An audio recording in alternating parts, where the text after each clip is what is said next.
నమస్కారం. లక్ష్మి చెప్పే కథలకు స్వాగతం.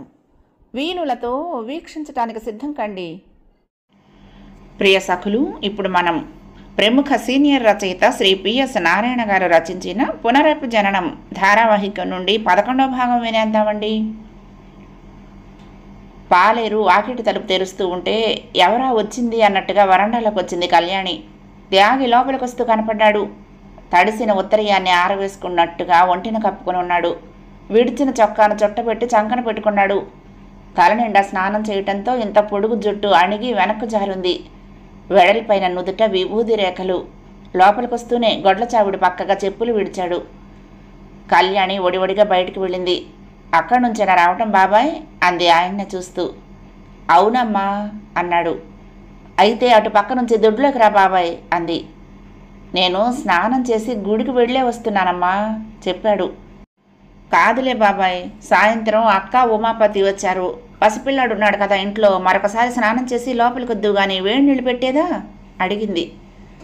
అక్కర్లేదమ్మా, కొత్త అలవాట్లు చేయబోకు. బావిలో నీళ్లు పోసుకుంటే ఎంత హాయిగా ఉంటుందో తెలుసా. పోనీ స్నానం చేసి వెళ్ళి గుళ్ళో పడుకునేదా అన్నాడు. వద్దు బాబాయ్, ఉమాపతిని ముట్టుకుంటామని మరొకసారి స్నానం చేయమన్నాను అంతే అంది కళ్యాణి. వాడు కాశీ విశ్వేశ్వరుడమ్మా, అంటూ సొంటూ ఉండదు అంటూనే వసార పక్క నుంచి మందారపు కొమ్మలను పక్కకు నెట్టుకుంటూ కుడివైపుకు తిరిగి వెనక వైపున్న బావి దగ్గరికి వచ్చాడు. అది 400 గజాల స్థలంలో ఎప్పుడో త్యాగి పుట్టకముందు అతడి తండ్రి కట్టించిన ఇల్లు. పాతదైన అన్ని వసతులు ఉన్నాయి. 3-4 ఏళ్ళకు ఒకసారి సున్నాలు కొట్టించి శుభ్రంగా ఉంచుతాడు త్యాగి. బాబాయ్ మాట వింటూనే ఓసారి బయటకు వచ్చి తొంగి చూసి లోపలికి వెళ్ళిపోయింది జయంతి. విజయ్ కాలేజీ పని మీద బందరు వెళ్ళాడు. 2 రోజుల దాకా రాననటంతో ఊరికొచ్చింది పిల్లవాడితో. మామగారి దగ్గరికి వెళ్దామనుకుంది కానీ ఆయనకు వేరే పనుండి కొడుకుతో పాటు బందరు వెళ్ళటంతో కుదరలేదు. త్యాగి చంకన ఉన్న చొక్కాను, ఒంటి మీద ఉన్న ఉత్తరీయాన్ని తీసి బావి పళ్ళెం మీద పడేసి బకెట్తో నీళ్లు తోడి వాటి మీద పోశాడు. అవి తడిసిన తర్వాత ఒంటిని ఉన్న ధోతిని కూడా తడిపాడు. హరహర మహాదేవ అనుకుంటూ నీళ్లు నెత్తిని పోసుకున్నాడు. తడిసిన ఉత్తరీయాన్ని పిండి తల ఒళ్ళు తుడుచుకున్నాడు. మళ్ళీ దాని నీళ్లల్లో జాడించి పిండి ఒంటికి చుట్టుకుని కట్టుకున్న ధోతిని విప్పేశాడు. తడిసిన బట్టల్ని చెట్ల కొమ్మల మీద ఆరేశాడు. కళ్యాణి ఉతికిన బట్టలు తెచ్చి వంటింటి మెట్ల మీద పెట్టింది. వాటి పక్కనే విభూతి గడ్డ పెట్టింది. అన్నం వడ్డిస్తాను బాబాయ్, నిన్ననగా తిన్నావుట. ఎలా ఉండగలుగుతావు బాబాయ్ రోజంతా తిండి లేకుండా అంది నవ్వుతూ జయంతి. చేతిలో పని ఆకలిని మింగేస్తుందమ్మా పారాడుతున్నాడా ఉమాపతి. వాడిని ఈ మధ్య చూసావు కదా. వంటింట్లోకి వచ్చి కూర్చున్న తర్వాత ఆయన ముందు విస్తర వేసి అన్నం వడ్డించింది. అధర్ములు వడ్డించి నెయ్యి అభికరించింది. అతడు నాన్న ఉండగా మన పాలేరమ్మా, పిల్లలు లేరు. నేనే మనిషిని పెట్టి అన్నీ చేయించాల్సి వచ్చింది. రేపు సంచయనం చేయించి కృష్ణలో సీతానగరం వైపు అస్థికలు నిమజ్జనం చేయిస్తే నా బాధ్యత తీరిపోతుంది అన్నాడు త్యాగి. ఏ జీవైనా మరణానంతరం శాంతిగా ఊర్ధ్వలోకాలకు ప్రయాణం చేయాలి అంటే భూమి మీద కర్మలన్నీ సక్రమంగా జరగాల్సిందే అన్నాడు. పాలేర్లు బుట్టలతో మామిడి పళ్ళు తెచ్చి హాల్లో పెట్టారు. ఆ రోజు తోటలో మామిడి పళ్ళన్నీ కోసి గుంటూరు మార్కెట్కి లారీలో పంపారు కళ్యాణి, రాజమ్మ. 4 గంటల వరకు తోటలోనే ఉండి హాల్లో పెట్టిన బుట్టలు ఆ ఊళ్ళో తెలిసిన కొన్ని కుటుంబాలకు పంపుతారు. తోటలో ఏ పళ్ళు కాసినా వాటిని ప్రతి సంవత్సరం అలా పంపటం వాళ్ళ పెద్దల నుండి వస్తున్న అలవాటే. భోజనం చేసి ఉమాపతిని ఒళ్ళో పెట్టుకుని ఊపుతూ హాల్లో కూర్చున్నాడు త్యాగి లాలిపాటలు పాడుతూ. జయంతి మురిపంగా ఓసారి బాబాయిని చూసి లోపలికి వెళ్ళింది. ఆ రాత్రి కళ్యాణికి తల్లి ఫోన్ చేసింది. అమ్మా కళ్యాణి, ఎలా ఉన్నావే అడిగింది. నేను చక్కగా ఉన్నానమ్మా. అక్కయ్య బాబుని తీసుకుని పొద్దున్నే వచ్చింది. మీరంతా ఎలా ఉన్నారు? ఉన్నావులే, త్రిశంకు స్వర్గంలో ఉన్నట్టుగా ఉన్నాము అంది బాధపడుతూ ఆమె. ఏమైందమ్మా అంది కళ్యాణి కంగారుగా. మీ చిన్నొదిన మా ప్రాణం తీస్తున్నది. 2 రోజుల క్రితం నానాయాగి చేసింది. కొన్నాళ్ళు ఈ కొంపకు దూరంగా యాత్రలు చేసి వద్దామనుకుంటున్నావు నాన్న నేను అంది. చాలా రోజులు బట్టి అనుకుంటున్నదే కదా. మావయ్య మీరు కలిసి వెళ్ళాలని వెళ్ళిరండమ్మా. లేదే, అత్తయ్య ఒంట్లో బాగుండలేదు. ఆమె వచ్చే స్థితిలో లేదు. అందుకే మేమిద్దరమే వెళ్దామని మావయ్య వేరే వాళ్ళ కారును డ్రైవర్ను ఏర్పాటు చేస్తున్నాడు. కొన్నాళ్ళు దక్షిణ దేశంలో దేవాలయాలు చూస్తూ తిరిగి వస్తేనన్న మనసు ప్రశాంతంగా ఉంటుందేమోననే ఆశ అంది నిర్లిప్తంగా ఆమె. మీ ఇద్దరే ఎక్కడ తిరుగుతారే అమ్మా? అత్తయ్యకు కులాసా చిక్కిన తర్వాత అందరూ కలిసి వెళ్దురు కానీ ముందు ఇక్కడికి రండి. కొన్నాళ్ళు మన ఊళ్ళో ఉంటే హాయిగా ఉంటుంది అంది కళ్యాణి. అమ్మో, ఆ పల్లెటూళ్ళలో నా వల్ల కాదు తల్లి అంది తులసి. ఏం మాట్లాడుతున్నావమ్మా నువ్వు? సిటీలో ఉన్న ఇంట్లో నుంచి ఎప్పుడైనా బయటకు వచ్చావా? ఇక్కడ ఉండేది మన సొంత ఇంట్లోనే, దానికి పెద్ద ఆలోచన దేనికి? ఈ మాత్రపు ఓపిక ఉన్నప్పుడే ఆ గొళ్ళను చూసి రావాలి. మన ఊరిదే ఉంది, ఎప్పుడైనా రావచ్చు. మా మరిది గారు ఉన్నాడా? ఉన్నారమ్మా, ఎవరి పనులు వాళ్ళవే కానీ అక్కయ్యతో మాట్లాడు అంది. ఉసేయ్, అమెరికా నుండి అన్నయ్య మనందరిని చూడటానికి వస్తానంటున్నాడే అంది సంతోషంగా తులసి. అవెప్పుడు చెప్పే మాటలే కానీ వచ్చేదా పెట్టేదా? ఇంట్లో శుభకార్యాలకే రాలేదు. వస్తాడని నువ్వు పెద్దగా ఆశలు పెట్టుకోబోకు. ఇవాళ మామిడి పళ్ళు కోయించి మార్కెట్కి పంపించాము, ఎంత బాగున్నాయో. ఎవరన్నా వస్తూ ఉంటే ఓ బుట్టెడు అక్కడికి పంపిస్తాలే. అన్నయ్యలు వదినలు బాగున్నారా? ఇదిగో అక్కయ్యకి ఇస్తున్నాను, మాట్లాడు. ఇవ్వు ఇవ్వు. ఉమాపతి నిద్రపోయాడా అంది తులసి. లేదు, తాత ఒళ్ళో పడుకుని ఆయన పాడుతున్న పాటలు వింటున్నాడు అంది జయంతి నవ్వుతూ. ఆమె పెద్ద కూతురికి చెప్పింది.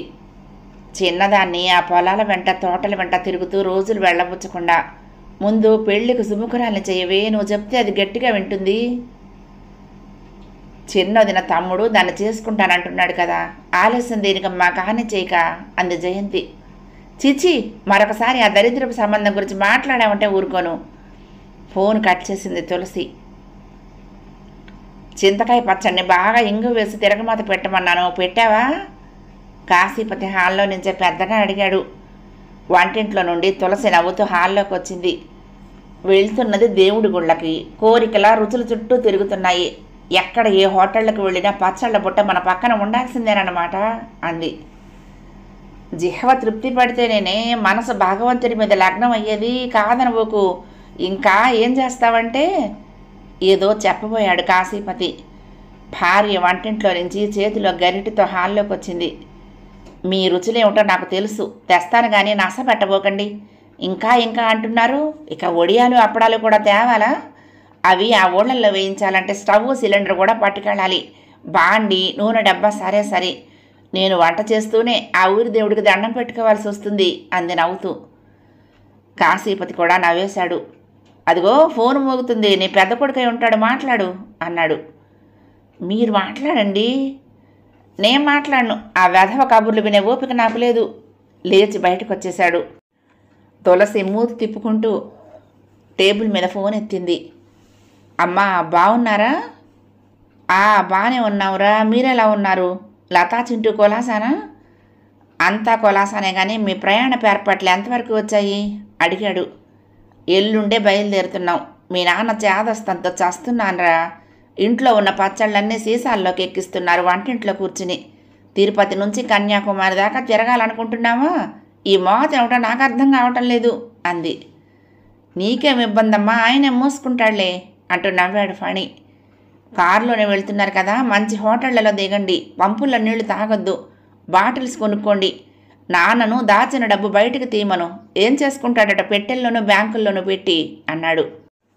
కారులోనే వెళ్తున్నావులే, మామయ్య వాళ్ళు రావటం లేదు. అత్తయ్య కొంట్లో బాగోలేదు. ఆయనకు తెలిసిన వాళ్ళ కారు మాట్లాడారులే.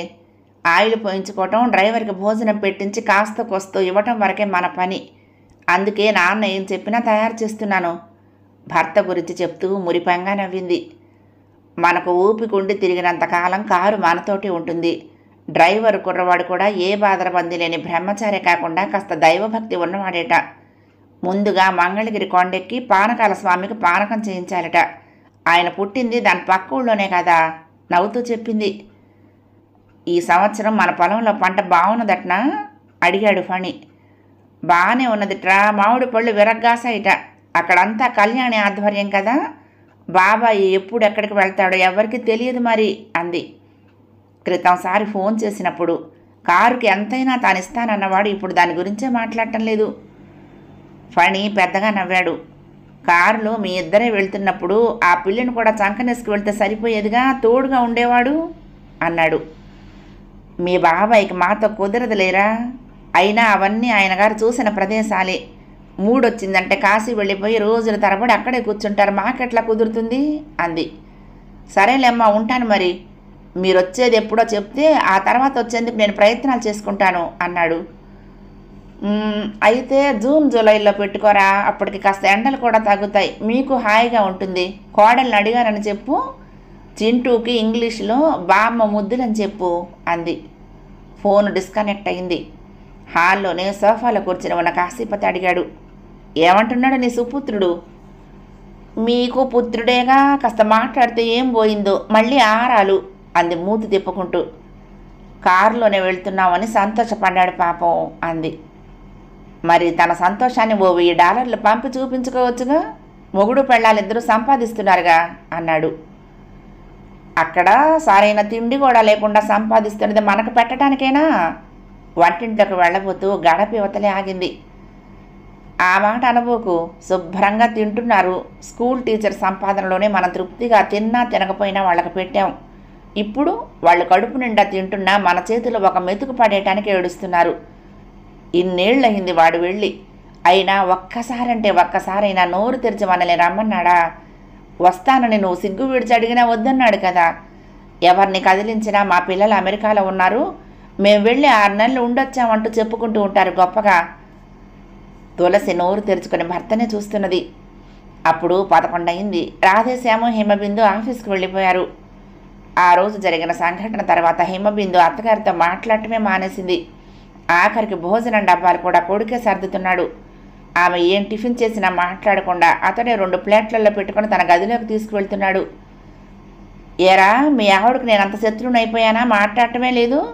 కోపంలో ఏదో మాట అనుకుంటాము, అంత మాత్రానా అంది తులసి.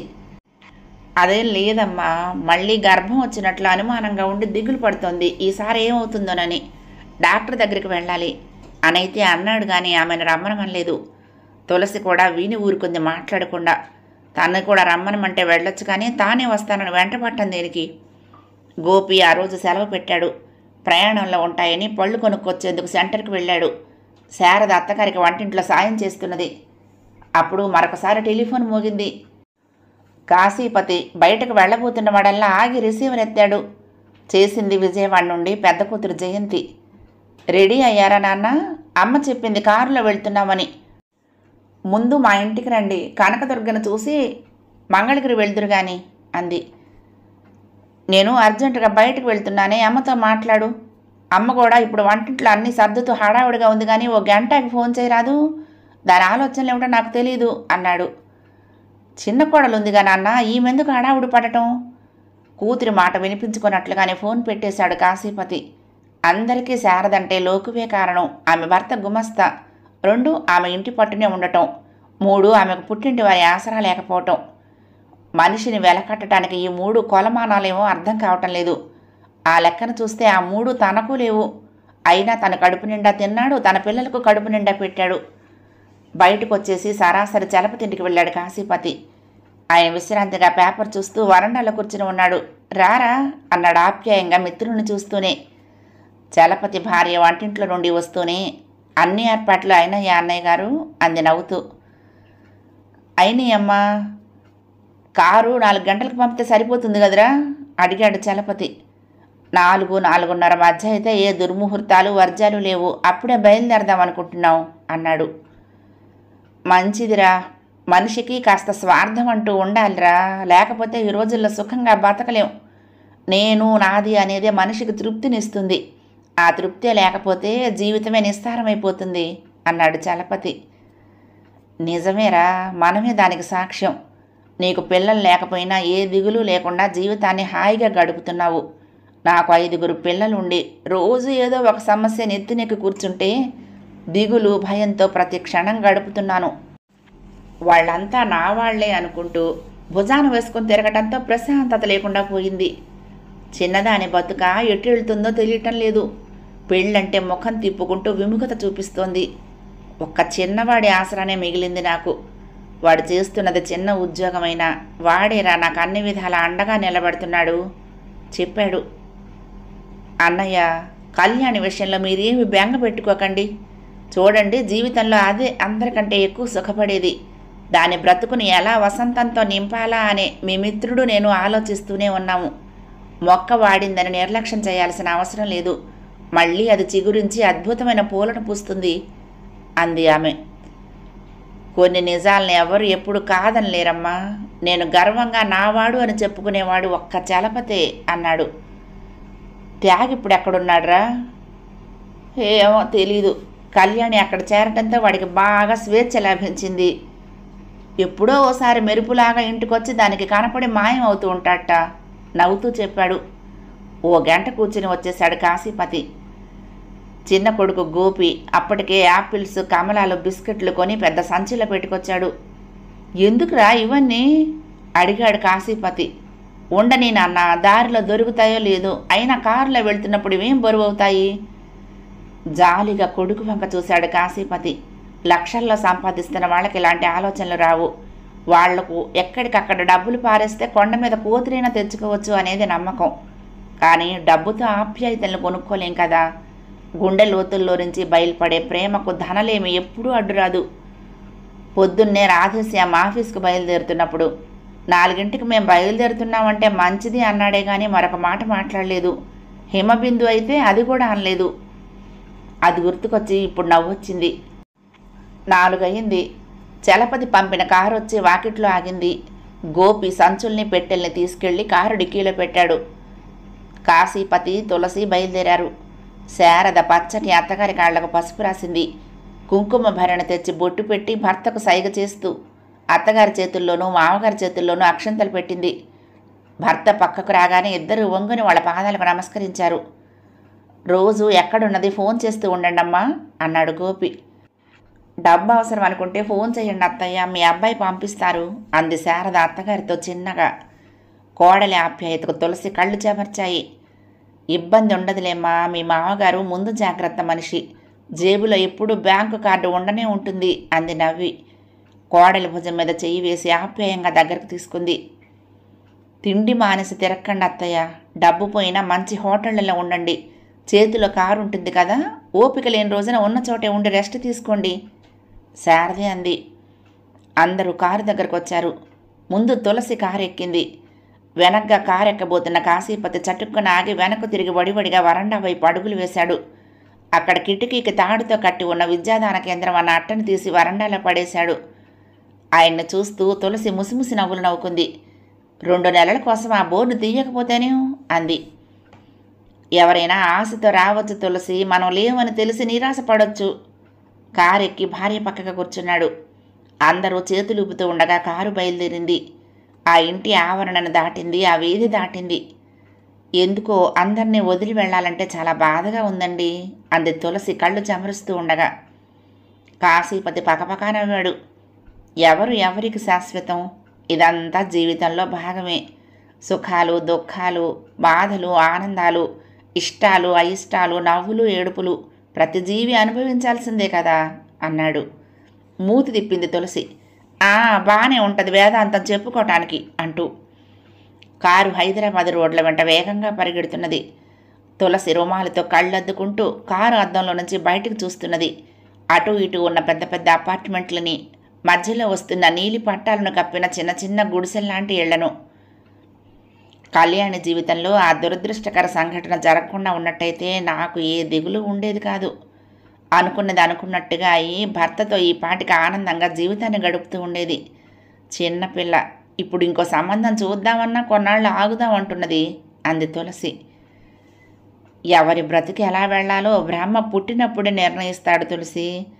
ఏమో, తప్పిపోయిన ఆ సంబంధానికి మించిన మరొక మంచి సంబంధం వస్తుందేమో ఎవరు చెప్పగలరు? భర్త ముఖంలోకి బేలగా చూసింది తులసి. కారు ట్రాఫిక్ అంతగా లేని రోడ్డు మీద వేగంగా పరిగెడుతున్నది. తులసి 2 చేతులు ఎత్తి, ప్రయాణం సుఖంగా జరగాలి, నా వాళ్ళంతా సుఖంగా ఉండాలి అన్నట్టుగా తాము చూద్దామనుకుంటున్న దేవుళ్ళందరికీ నమస్కరిస్తోంది పదే పదే. గంట తర్వాత కారు ఓ సన్నని సందులోకి మలుపు తిరుగుతూ ఉండగా, మంచినీళ్ళు తాగుతావా అడిగాడు భార్య చేతి మీద చెయ్యి వేసి కాశీపతి. వద్దండి, ఇంతకు ముందే ఇంటి దగ్గర తాగి బయలుదేరాం కదా అంది. సందులు గొంతులు తిరిగి మరొక విశాలమైన రోడ్డెక్కి అందంగా ఒకే విధంగా ఉన్న ఇళ్ల నడుమ నుండి కొంత దూరం వెళ్ళి ఒక ఇంటి ముందు కారాగింది. ఇక్కడ మీ స్నేహితులు ఎవరైనా ఉన్నారా కలవటానికి? అడిగింది విస్మయంగా. ఉపాధ్యాయులకు ఉన్నంతమంది పరిచయస్తులు మరెవ్వరికి ఉండరేమో బాబు. భర్త ముఖంలోకి మురిపంగా చూస్తోంది. పిల్లలు పుట్టిన తర్వాత తామెప్పుడూ ఒంటరిగా ఉండలేదు, తిరగలేదు. 2 నెలలు ఆయనతోనే ఉంటూ ఆనందాన్ని పొందుతాను అనుకున్నప్పుడు ఆమె చెంపలు ఎరిపెక్కాయి, పెదవులు చిరునవ్వులు పూయించాయి. ఇక్కడ స్నేహితులు ఎవరూ లేరు కానీ ముందు దిగు అన్నాడు కాశీపతి. మరి ఎవరూ లేనప్పుడు ఇక్కడ దిగటం దేనికి? సమయాన్ని వృధా చేసుకుంటూ చీకటి పడేలోగా వెళ్ళినంత దూరం వెళ్ళొచ్చుగా అంది తులసి. కాదులే, ముందు దిగు. ఈ ఇల్లే మనం ఉండబోయేది. మనం ఇప్పుడు ఏ యాత్రలకు వెళ్ళటం లేదు అన్నాడు కాశీపతి తల వంచుకుని కారు తలుపు తీసి కాలు కింద పెడుతూ. బిత్తరపోయింది తులసి భర్త మాటలకు. కారు దిగుతున్న ఆయన చేతిని పట్టుకుంటూ ఏమిటి ఏమిటి అంటున్నారు? మనం యాత్రలకు వెళ్ళటం లేదా అంది కంగారుగా. ఇక్కడే ఉండబోతున్నావా? ముందు కారు దిగు తులసి అంటూ చేతిని విడిపించుకుని వెళ్ళి ఆ ఇంటి గ్రిల్లుకున్న తాళం తీశాడు కాశీపతి. వెనగ్గా విసురుగా కారు దిగిన తులసి ఆ ఇంటి వంక చూస్తూ ఉండిపోయింది. వాకిట్లో ముగ్గు వేసింది. పసుపు రాసి బొట్లు పెట్టి ఉన్న గడపలకు అటు ఇటు 2 కుండీలున్నాయి పచ్చటి మొక్కలతో. తల తిప్పి నలువైపులా చూసింది. చుట్టూ అలాంటి చిన్న చిన్న ఇళ్లే వరుసగా చాలా కనపడ్డాయి. అవతల పక్కగా పెద్ద పెద్ద అపార్ట్మెంట్లు, రోడ్డుకి ఇరుపక్కల నీడనిస్తూ పచ్చటి చెట్లు. 30 సంవత్సరాల నుంచి హైదరాబాదులో ఉంటున్న సినిమా సెట్టింగులో ఉన్న ఎప్పుడూ చూడని ఆ ప్రదేశాన్ని కళ్ళు పెద్దవి చేసుకుని వింతగా చూస్తూ ఉండిపోయింది తులసి. వెనక్గా వచ్చిన భార్య చేతిని ఆప్యాయంగా పట్టుకుంటూ ముందు కుడికాలు పెట్టు అన్నాడు కాశీపతి. చివ్వున తలెత్తింది తులసి. ఏం మాట్లాడుతున్నారు? ఏమిటి నాటకం? మన సొంతిల్లు అక్కడ పెట్టుకుని మన వాళ్ళందరినీ వదిలి దూరంగా ఇక్కడ మన ఇద్దరమే ఉండటం ఏమిటి? కంఠం హెచ్చించింది. అప్పటికే డ్రైవర్ వాళ్ళ పెట్టెల్ని సంచుల్ని తెచ్చి మెట్ల మీద పెట్టి వెళ్ళి కారు దగ్గర నించున్నాడు. లోపల కాలు పెట్టారు ఇద్దరు. ఒక డబుల్ కాట్ మంచం, 2 కుర్చీలు, ఒక పక్కగా టేబుల్ మీద టీవీ, దాని పక్కగా టెలిఫోన్, మరొక చిన్న స్టూల్ మీద మినరల్ వాటర్ క్యాన్, కిటికీలకు గులాబీ రంగు కట్టెళ్ళు. కాశీపతి వంటింట్లోకి తొంగి చూశాడు. అక్కడ గట్టు మీద గ్యాస్ స్టవ్, అలమరలో మెరుస్తున్న స్టీల్ గిన్నెలు కనపడ్డాయి. తులసికైతే అంతా అయోమయంగా ఉంది. ఈయన వీటినన్నింటినీ ఎప్పుడు కొన్నారు? కారు డ్రైవర్ వాకిటి దగ్గరే నిలబడి నేను వెళ్తాను సార్ అన్నాడు. కాశీపతి బయటకు వచ్చాడు. చాలా థ్యాంక్స్ అంటూ జేబులో నుంచి 300 నోట్లు తీసి అతనికిచ్చాడు. అతను వాటిని తీసుకుని జేబులో పెట్టుకుని కారు తీసుకుని వెళ్ళిపోయాడు. కాశీపతి వరండా గ్రిల్లు మూసి గడియ పెట్టాడు. వెనక్కు వచ్చి గది తలుపును మూశాడు. లైట్తో పాటు ఫ్యాను వేసి మంచం మీద కూర్చుంటూ భార్య చేతిని పట్టుకుని దగ్గరకు తీసుకున్నాడు. ఆమె చటుక్కున లేచి అతడి కాళ్ల దగ్గర కూర్చుని తలను భర్త ఒళ్ళో పెట్టుకుని వలవలా ఏడవసాగింది. కాశీపతి ఆమె వెన్ను మీద చేయి వేస్తూ ఊరుకో ఊరుకో తులసి అన్నాడు. ఎప్పుడు కావాలనుకుంటే అప్పుడు వెళ్ళి మన పిల్లల్ని చూసి రావచ్చు. ముందే ఎందుకు చెప్పలేదు నాకు? ఇక నుండి మనం మన పిల్లలకు దూరంగా ఉండబోతున్నామని. ఆ మాట అంటున్నప్పుడు ఆమెకు దుఃఖం గుండె లోతుల్లో నుంచి వచ్చింది. కాశీపతి మాట్లాడలేదు. లోపలి బాధను కడిగేసేది ఏడుపే. అందుకు 10 నిమిషాలు పట్టొచ్చు, పావుగంట పట్టొచ్చు. మౌనంగా భార్య తలను 2 చేతులతో పట్టుకుని కన్నీటితో తడిసిపోయిన ఆమె ముఖంలోకే చూస్తూ కూర్చున్నాడు. ఆమె పడుతున్న బాధ అతడి కళ్ళను తడిసేలా చేస్తున్నది. చెప్పాను కదా తులసి, సుఖ దుఃఖాలు నాణానికి బొమ్మ బొరుసు లాంటివి. బాధలో నుండి కూడా ఆనందాన్ని పొందగలిగినప్పుడే జన్మ ధన్యత్వం చెందేది అన్నాడు. చాలాసేపటికి కానీ తులసి ఆవేదన తగ్గలేదు. ఇంతకీ ఈ ఇల్లు ఎవరిది? మీరు కొన్నారా? ఇక్కడున్న ఇళ్ళు, అపార్ట్మెంట్లు అన్నీ మనలాంటి వాళ్ళవే. ఈ కాలనీ పేరు విశ్రాంత్. హైదరాబాద్కు దూరంగా వెలిసిన ఓ ప్రశాంత ప్రదేశం. ఇక ఈ ఇల్లు ఎవరిదన్నావు కాదు? మన చలపతి మిత్రుడిదే. నేను అద్దెకు తీసుకున్నాను. మనం ఈ కుటీరంలోనే ఉండి నా విశ్రాంత జీవితాన్ని ఇక సంపూర్ణ ప్రశాంతతతో ఆస్వాదించాలని చెప్పాడు. మన ఇంట్లో మన వాళ్ళ నడుమ దొరికే ఆనందం ఈ ప్రశాంతతకు సరితూగదా అంది. కాశీపతి చిన్నగా నవ్వాడు. కొన్ని గాయాలు పైకి కనపడవు తులసి. కనపడిన వాటికి చికిత్స బహు కష్టం. ఇంట్లో 4 ఉన్నప్పుడు మాట రాక తప్పదు. అందరూ మనవాళ్లే కదా. మన కొడుకులు, మన కూతుళ్ళు, మన కోడళ్ళు. మనం ఇంతవరకు సుఖంగా లేమా అంది. మానసిక శాంతి మనిషి జీవితాన్ని పెంచుతుంది తులసి. అసలు మనం ఇంతవరకు జీవితాన్ని అనుభవించామని అనుకుంటున్నావా? నేనైతే అనుకోవటం లేదు.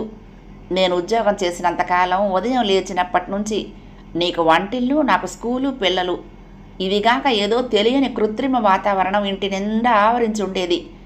మన వాళ్ళని మనల్ని మనవాళ్ళు బాగా ప్రేమించుకుంటున్నామనే భేషజపు భ్రమలో కాలం గడపడంతో మనిద్దరి నడుమ ఉండాల్సిన ఆత్మీయత యాంత్రికమైంది. అందుకే ఈ మార్పు కోరుకున్నాను. ఈ ప్రపంచంలో నీకు నేను, నాకు నువ్వు తప్ప మరెవరూ లేరు అనుకుంటేనే జీవితాన్ని పూర్తిగా ఆస్వాదించగలిగేది. ఇది మనకు మరో జన్మ లాంటిది. అప్పుడే మన బ్రతుకులకి ఓ అర్థము సార్థకత ఏర్పడేది. మనం ఎన్నాళ్ళు ఏం పోగొట్టుకున్నామో అది పొందేదేను అన్నాడు అనునయంగా. వాళ్ళంతా మనం కనిపించిన పిల్లలండి. తులసి భర్త ముఖంలోకి విభ్రాంతిగా చూస్తూ అంది.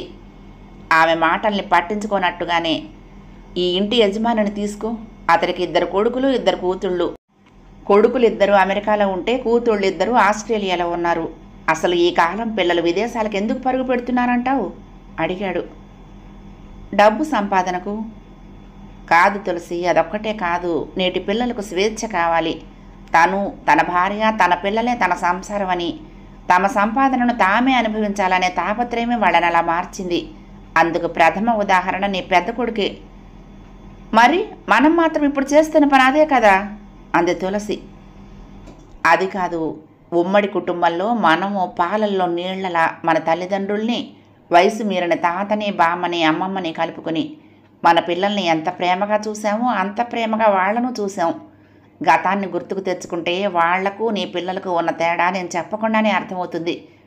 లేచి మంచం మీద కూర్చో అంటూ భుజం మీద చేయి వేసి దగ్గరకు తీసుకున్నాడు. ఆమె భారంగా తల వంచి కూర్చుంది. తులసి, మనం జీవిత భాగస్వాములమై ఎన్ని సంవత్సరాలైంది? ఎన్ని సంవత్సరాలైనా కానివ్వండి, ఎన్నోసార్లు మనకు అభిప్రాయ భేదాలు వచ్చాయి, కానీ ఇలా దూరంగా ఉండాలని ఎప్పుడూ కోరుకోలేదు. అదే తులసి నేననేది. ఈ ఇంటి యజమాని పిల్లలతో అభిప్రాయ భేదాలు వచ్చి ఇక్కడ ఈ ఇంటిని ఏర్పరచుకోలేదు. వాళ్ళు ఎంత కన్న పిల్లలైనా పెళ్ళైన తర్వాత వాళ్ళ ఇళ్ళు తనకు పరా ఇళ్లే అంటాడాయన. అందుకే సొంతిల్లు అనే భావనతో దీన్ని ఏర్పరచుకుని ఏ బాధరబందీ లేకుండా తను తన భార్య ఉండాలనుకున్నాడు. భార్య నడుం చుట్టూ చెయ్యి వేశాడు. నా ఒత్తిడికి నీ నరాలు ఎంత ఆప్యాయతను పొందుతున్నాయో చూడు. తులసి, నీకు గుర్తుందిరా, పెళ్ళైన కొత్తల్లో కొత్తగా చేరిన ఉద్యోగపు ఊళ్ళో ఓ చిన్న పోర్షన్లో మనిద్దరమే ఉండేవాళ్ళం. ప్రతి ఆదివారం సినిమా, ఏం కొనాలన్నా ఆఖరికి కూరగాయలతో సహా మనిద్దరమే వెళ్ళి మనకు నచ్చినవి తెచ్చుకునేవాళ్ళం. తులసి, నాకు స్వీట్ తినాలని ఉందే అంటే వెంటనే తయారు చేసి ఒక పళ్ళెంలో పెట్టుకుని నవ్వుకుంటూ వచ్చి కబుర్లు చెప్తూ నా పక్కనే మంచం మీద కూర్చునేదానివి కదూ. చట్టుక్కున ఆమె భర్త చేతిని బలవంతంగా తోసేసింది. నాకర్థమైంది. ఇంత వయసు వచ్చినా మీకు ఒంటరితనం ఎందుకు కావాల్సి వచ్చిందో. చివ్వున్న చురకత్తిలా భర్త ముఖంలోకి చూసింది. నువ్వు పొరపడుతున్నావు తులసి. వడివడిగా భార్యను మరింత దగ్గరగా లాక్కున్నాడు. సృష్టి మనుషుల్ని ఎంత దగ్గర వాళ్ళని చేస్తుందో తెలుసుకోవడంలోనే ఉన్నది మేధస్సు. ఓకే, ఇవన్నీ ఆలోచించుకోవడానికి మనకి ఇంకా 30 సంవత్సరాలకు పైగా సమయం ఉంది. ఈ ఇంటి యజమాని గురించి చెప్తున్నాను కదా. ముందు పిల్లల దగ్గరకు వెళ్ళనన్నాడు. వాళ్లతో గడిపిన తన సొంత ఇంటిలో ఉండలేనన్నాడు. అందుకే తన సొంత ఇంటిని అద్దెకిచ్చేసి విశ్రాంతిని ఆశ్రయించాడు. పిల్లలు సతాయించడం మొదలుపెట్టారు. సరే, నలుగురి దగ్గర తిరుగుదాంలే అనుకున్నాడు. ఎప్పుడు వాళ్ళ దగ్గర చిరాకు అనిపిస్తే అప్పుడే మళ్ళీ విశ్రాంతిలో కాలు పెడదామనుకుంటూ భార్యాభర్తలిద్దరూ విమానం ఎక్కారు. వాళ్లకు ఆ ఆలోచన వచ్చినప్పుడే నాకు ఈ ఆలోచన వచ్చింది. చలపతితో చర్చించి ఇక్కడ ఉండటానికి నిర్ణయించుకున్నాను. ఇక ముందుగా నీకెందుకు చెప్పలేదనేది నీ బాధ. దానివలన లేనిపోని చర్చలు, మాటలు పెరగటాలు, మనస్తాపాలు, కాలయాపనలు, ఓ పెద్ద సమస్య కూర్చుంటుంది. అందుకే రహస్యంగా చేయాల్సి వచ్చింది అన్నాడు. అయితే పిల్లలకి ఎప్పటికీ చెప్పరా? ఎందుకు చెప్పను? నేను చేసిన పనికి మనస్ఫూర్తిగా నీ అంగీకారం లభించిన మరుక్షణంలోనే వాళ్ళకి చెప్తాను. గోపి, శారద, కళ్యాణి పరిగెత్తుకుంటూ వస్తారు. ఇక్కడున్న నీ సాఫ్ట్వేర్ కొడుకు, హైటెక్ కోడలు శని ఆదివారాల్లో ఒకసారి వచ్చి చూసినా చూడొచ్చు అన్నాడు. మూతి 3 వంకర్లు తిప్పింది తులసి. ఇక ఈ విశ్రాంతిని గురించి నీకు చెప్పాలి. ఈ వీడి ఇళ్లే కాకుండా 100లకు పైగా అపార్ట్మెంట్లున్నాయి. అవైతే 10 అంతస్తుల దాకా ఉన్నా చేరేది. ఇక్కడంతా ముసలివాళ్లే కనుక లిఫ్టులున్నాయి. శుభ్రంగా వంట చేసేందుకు పెద్ద వంటశాల ఉంది. మనం చేసుకోలేకపోతే ఉదయం టిఫిన్ దగ్గర నుండి 2 పూటల భోజనాల వరకు మన గడప దగ్గరకు వస్తాయి. ఊరికనే కాదులే, డబ్బుకే. ఇక అక్కడి నుంచి తెప్పించుకోవటమా ఇంట్లో చేసుకోవటమా నిర్ణయం తీసుకోవాల్సింది నువ్వు. వారానికి ఒకసారి డాక్టర్ వచ్చి బీపీలు షుగర్లు పరీక్షించి మందులు రాసిస్తూ ఉంటాడు. సాయంత్రం పూట స్నాక్స్ టీలు తీసుకుని కమ్యూనిటీ హాల్కి వెళ్తే అక్కడ ఆధ్యాత్మిక ప్రసంగాలు, నీలాంటి సంగీత ప్రియులకు పాట కచేరీలు తరచూ జరుగుతూ ఉంటాయి. చిరునవ్వుతో ప్రసన్నంగా భార్య వంక చూశాడు. తులసి లేచి వంటింట్లో ఏమున్నాయో చూడటానికి అన్నట్లు వెనక్కు తిరగబోతూ భర్త తల మీద చెయ్యి వేసి జుట్టు రేపింది. నీకు ఇక్కడ ఎంత స్వేచ్ఛ లభించిందే బంగారం. మన వివాహం అయిన తర్వాత ఇంతవరకు ఎప్పుడైనా ఇలా చేశావా అన్నాడు. ఎర్రబడిన ముఖంతో ముసిముసి నవ్వులు నవ్వుకుంటూ వంటింట్లోకి వెళ్ళింది తులసి. తర్వాత అరగంటకు బయటకు వస్తూ, వంటకు అన్ని సామాన్లు ఉన్నాయి, కావలసిన సరుకులు ఉన్నాయి, ఇవన్నీ వెళ్ళిన వాళ్ళవా అడిగింది కళ్ళు పెద్దవి చేసుకుని. గిన్నెలు వాళ్ళవే కానీ సరుకులు మనవే అన్నాడు. భర్త ముఖంలోకి సూటిగా చూస్తూ అడిగింది, ఎన్నాళ్ళ నుండి చేశారు ఈ ఏర్పాట్లన్నీ? కాశీపతి పక్కపక్క నవ్వాడు. నేనేం చేయలేదు, చలపతి చేశాడు, డబ్బు నాదేలే. మరి ఇన్ని ఏర్పాట్లు చేసి క్యారియర్ తెప్పించుకుందామా అని అడుగుతారు దేనికి? బద్దకిచ్చిన ఏ రోజైనా తెప్పించుకోవచ్చని చెప్పానే కానీ 2 పూట్ల ఆ తిండే తిందాం అనలేదు అన్నాడు. ఏమి అక్కర్లా, రోజు నేనే చేస్తాను. ఇప్పుడు ఒక్క మోకాళ్ళ నొప్పులతోటే ఇబ్బంది పడుతున్నాను, ఇక తిని పడుకుంటే నడుము కూడా పట్టుకుపోవచ్చు అంది చిరునవ్వుతో. రాత్రంతా మాట్లాడుకుంటూ పడుకోవటంతో ఇద్దరూ ఆలస్యంగా నిద్రలేచారు. తూర్పు వైపు కిటికీలో నుండి సూర్యకిరణాల లోపల గోడ మీద పడుతున్నాయి. తులసి కంగారు పడుతూ లేచి, అయ్యో ఇంకా వాకిలి చిమ్మ ముగ్గే లేదండి అంది హడావిడి పడుతూ. కాశీపతి నవ్వాడు. ఇప్పుడు ఎవరంత అర్జెంటుగా బయటికి వెళ్ళాలని? నువ్వు ముగ్గేసేంతవరకు నేను మంచం మించి దిగనులే అన్నాడు దుప్పటి బిగిస్తూ. ఆమెకు తనెక్కడున్నది గుర్తుకు రావడంతో కంగారు అణుచుకుని మంచం దగ్గరకు వస్తూ, అదేమిటండి, నిన్న సాయంత్రం 4 గంటలప్పుడు బయలుదేరాం కదా, ఇంతవరకు మనం ఎక్కడున్నాము, ప్రయాణం ఎలా సాగుతోంది అంటూ ఇంటి నుండి ఒక్కళ్ళు ఫోన్ చేయలేదేమిటి అంది భర్తనే చూస్తూ. అదా, నేను ఫోన్ ఆఫ్ చేశానులే అన్నాడు దుప్పటి తీయకుండానే కాశీపతి. 11వ భాగం సమాప్తం. ప్రియ సఖులు, ఈ కథ మీకు నచ్చితే తప్పకుండా లైక్ చేయండి, షేర్ చేయండి, కామెంట్ చేయండి, సబ్స్క్రైబ్ చేసుకుని నన్ను ఎంకరేజ్ చేయండి. ఉంటానండి. ప్రేమతో లక్ష్మి, కృష్ణా తీరం దుర్గమ్మ సన్నిధానం. నమస్తే.